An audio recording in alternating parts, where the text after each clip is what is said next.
The overall goal of this procedure is to design a robotic device from DNA Origami using the CAD Nano software. This is accomplished by first installing CAD Nano and using it to outline the general shape of the robot. The second step is to design the path of the scaffold strand.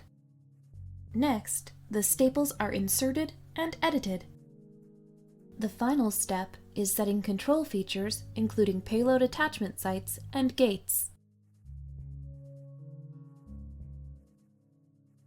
Ultimately, a list of DNA parts is generated for ordering prior to assembly. The main advantage of this technique is that it simplifies and standardizes the design of DNA origami objects for diverse applications. Demonstrating the procedure will be Dr. Eldad Ben-Ishay, a postdoc working on the dynamics of DNA origami robots in my laboratory.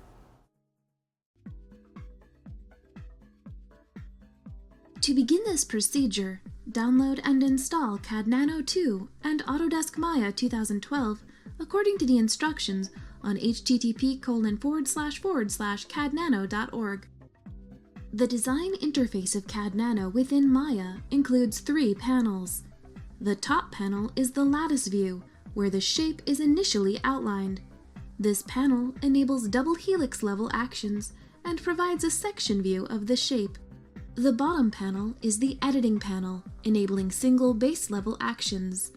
The right panel is a Maya-generated real-time 3D model of the shape. Click the honeycomb icon.